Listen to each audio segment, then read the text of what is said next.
answers before I start. No, I don't play a piano for my pleasure or my relaxation. I get asked so many times. And no, I don't eat gourmet food every night. And matter of fact, I eat ramen noodle all the time. Instant ramen noodle. You guys know heard about Taldeganite, right? Ricky Bobby, dad, told his son, if you're not first, you're last. That's what my mom told me all the time. She don't even know about the movie, but she always told me, like, if you're not first, you're last. I was born and raised in a city called Daegu, South Korea. When I was born, my future was decided by my mother, who always wanted to be a church pianist. Instead of going to school and pursuing her dream, she had to work to support her family. So she decided to make me one instead. She worked so hard, literally, really hard. Growing up, I don't remember spending much time with my mom because she worked all the time. That was her way of loving us and sacrificing herself for my brother and I could have a better life. And she always encouraged me to practice piano because she truly believed that there's no second place or third place in life's race. She always told me, no pain, no gain. I hated that. I absolutely hated it all the time. And it was like, is there a TV program going to teach you how to solve problems to math tests? And I was 6 years old, and she was forcing me. And without knowing exactly what I wanted to do with my life, I went to college and majored in piano and pipe organ. Do you guys know what pipe organ is? Because I was a good girl who listened to parents, but deep down in my heart, I knew a practice room was not where I belonged. When I started wondering about my life, the first thing I had to do was stay away from my family. I know it sounds so awful, but that was the only way I could be who I was and do what I wanted. My grandma always told me, if you know your enemy and yourself, you will not be defeated. So I had to find me first.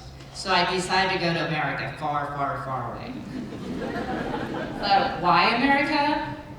Actually, America was my dreamland. I watched too many damn movies. And I confirmed that America was paradise. When my parents took me to Hawaii for the first time, it was really nice. And then that dream actually shattered when I landed in Detroit. For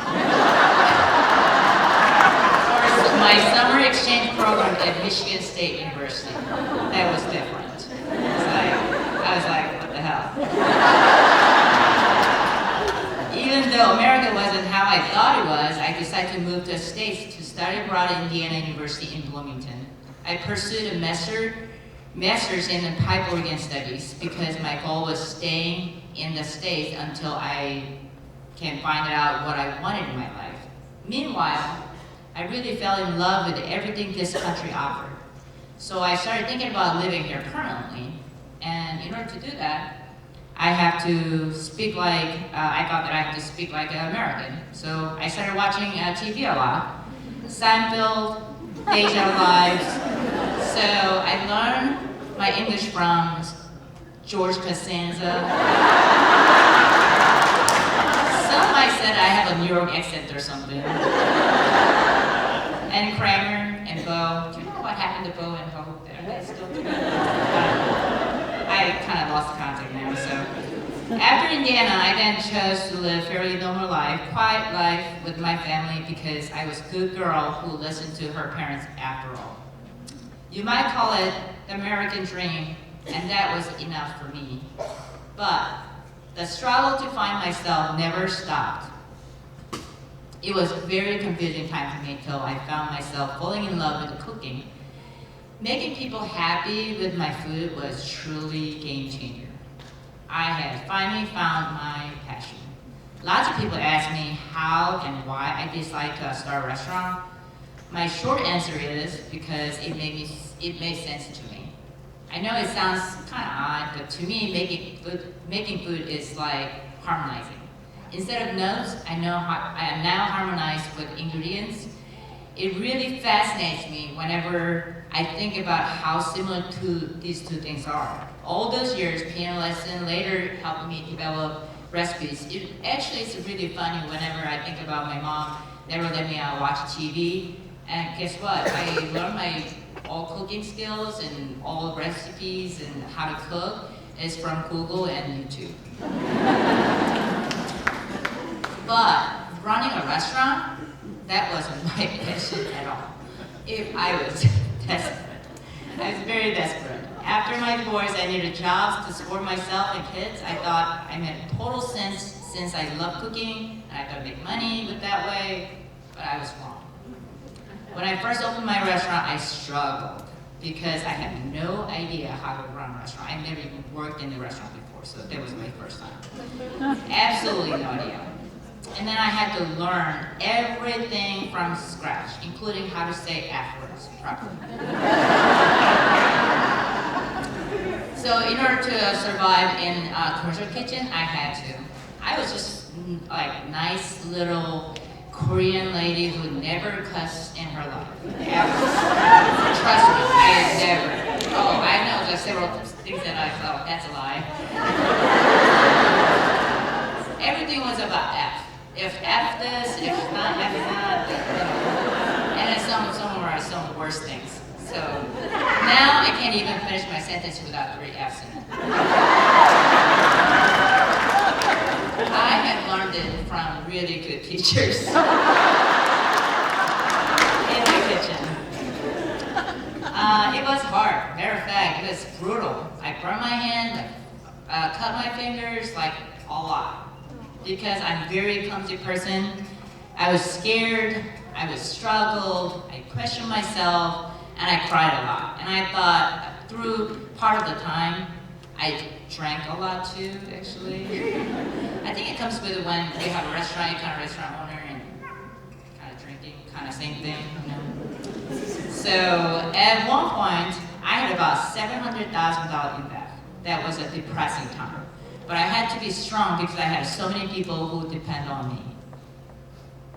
One of my many life lessons my grandma told me, she said, a stone right in front of you, tripped over it or stepped over it, it depends on what you call it. So I started to think that $700,000 in debt is a stepping stone. That was one hell of a stone. It took guts to get up every day to face the reality too. No guts, no glory, right?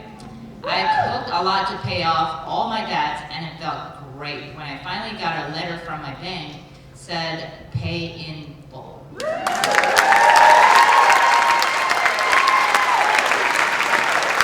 I was so excited. So I went to I didn't have like really normal furniture back then. You know, I went to a discount furniture store, and I found the biggest sofa I can ever find. And then, matter of fact, that it was too long wouldn't fit in like a certain wall. Like I didn't have one straight wall to fit in that sofa. So my daughter told me, and she's like, "Mom, actually, people go to like buy furniture, they measure first." And I didn't care. I was so happy. It was my sofa. I bought it. So after owning and operating 3 restaurants, I still love cooking. One time, a reporter asked me what's my hobby. I seriously have to think about it because I don't want to be a loser, saying that, oh, your job is like cooking, but my hobby is cooking too. So, but I was so embarrassed to say cooking, but I had to be truthful. It was cooking. In the last 16 years of my life, I survived countless challenges because I have a mother who has been a great coach, and I had a great mom who... You're beautiful!